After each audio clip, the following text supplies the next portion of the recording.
I'll start by explaining the background of our project. This project is 5 days open trip to Switzerland, designed to show how project management concept can be applied in international tourism.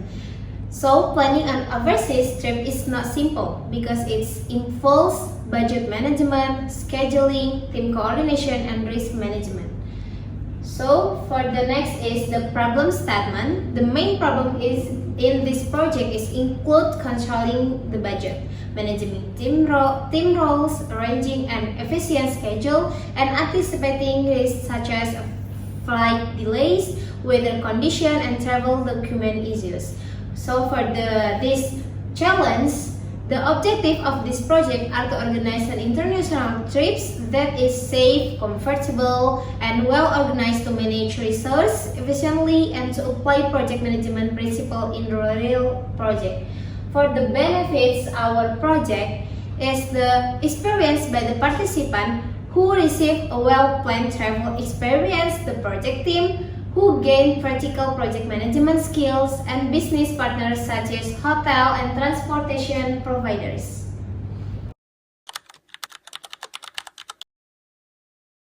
About chapter 2 about the project rationale and value. So in this chapter 2, explain the rationales and scope of 5 days open trip to Switzerland. This project is designed as an open trip to provide a safe, well-organized, and efficient international travel experience, and Switzerland has selected due to the strong tourism, infrastructure, safety, and cultural diversity. The project scope is clearly defined.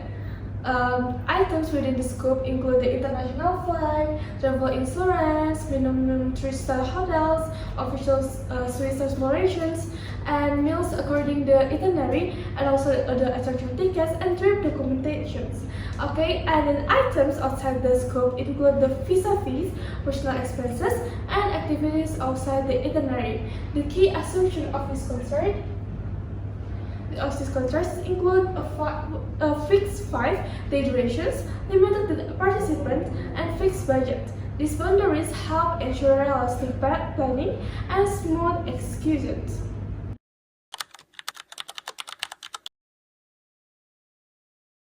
Okay, next is in the chapter 3 is about implementation plan in the WBS. The chapter focuses on the project implementations. The project uses a WBS or word breakdown structures to define activities into clear and manageable tasks such as destination planning, travel document, accommodations, transportations, and itinerary management. Each task has defined deliverable and responsible persons, which improve coordination and accountability. And the 5 days itinerary starts in Zurich, continue to Interlaken, and Brits moves to Zoom from Zoom, and as in Geneva. And the schedule includes buffer time and rest periods to ensure smooth executions and participant comfort.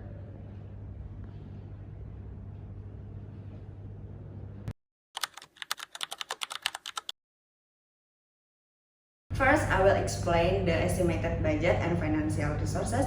Based on our calculation, the total project cost for 8 participants is 341 million rupiah, and with an average cost of 42,100,000 per person rupiah. This budget is divided into several main components. The first is ticket and documentation, including flight tickets, visa, and insurance. The second is accommodation, using minimum 3-star hotels with twin sharing. The third is domestic transportation such as the Swiss travel pass and cable cars. Fourth is meals covering breakfast, lunch, and dinner.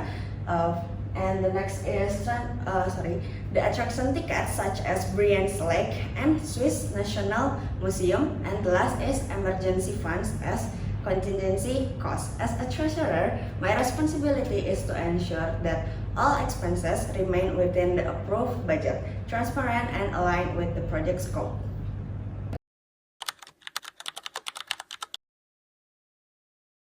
Okay, for the next, I'll explain the expected result of this project.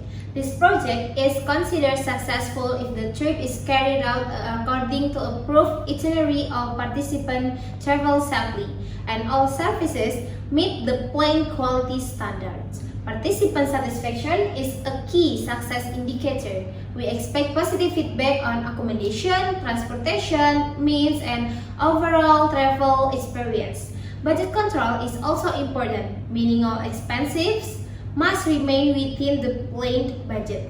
The main deliverables of this project include a finalized 5-day itinerary, confirmed bookings for flights, hotel, and transportation, as well as complete the photo and video documentation. We also prepare a participant feedback summary and a final project report. For the evaluation is done by comparing the planned itinerary with the actual implementation, analyzing actual expenses, and collecting participant feedback to improve future the project.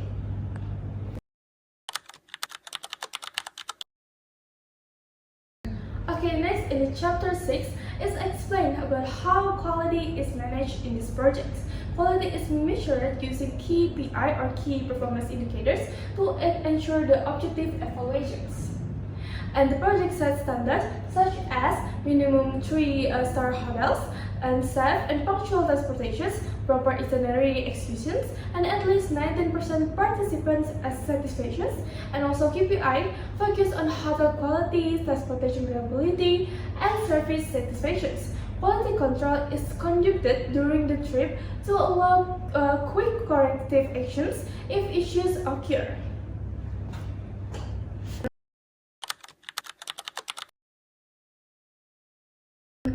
Next, I will briefly explain the risk management.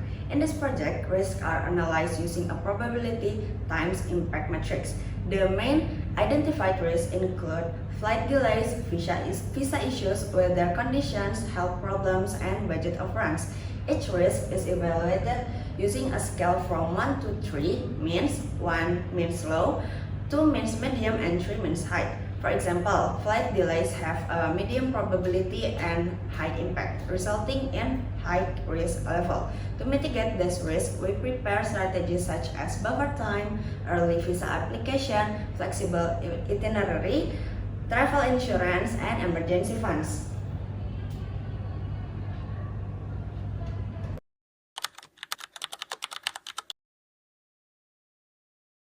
Next is chapter 8 is about project management in a global context. This chapter 8 places the project in the global project management context, and this is an international project involving cross-border coordination, foreign regulations, and international vendors. Cross-cultural differences, especially Swiss punctuality and disciplines, are addressed through the participant briefings. Global challenges such as language barriers, transportation delay, and currency change are managed through structured communications, buffer time, and emergency funds. This ensures the project runs professionally in an international environment.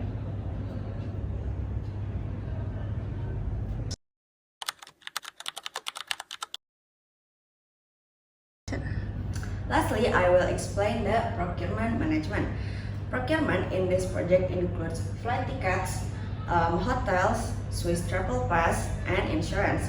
Vendors are selected based on service quality, reliability, safety, and reasonable pricing. We choose a full-service airlines with strong safety records, hotels with minimum 3-star rating and strategic locations, official Swiss transportation systems, and reputable insurance providers.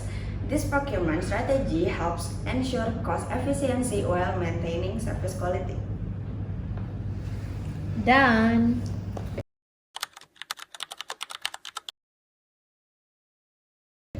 Lastly, I'll explain stakeholder management. So stakeholders are parties that are involved or affected by the project. In this project, the main stakeholders are the project team, trip participants, airlines, hotel partners, local transportation providers, and insurance companies.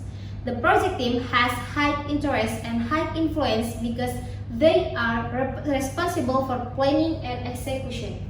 Participants have high interest in safety and service quality, while vendors have strong influence because their services directly affect the project. Each stakeholder has different expectations. Participants expect a safe and enjoyable trips. Vendors expect professional cooperation, and the project team focuses on delivering the project according to scope, quality, and budget. So to manage stakeholder effectively, communication is done through WhatsApp group for internal coordination and participation, and through email or official channel for vendors. This ensures smooth communication and project success. And this is our appendix. And that's all our presentation. Thank you.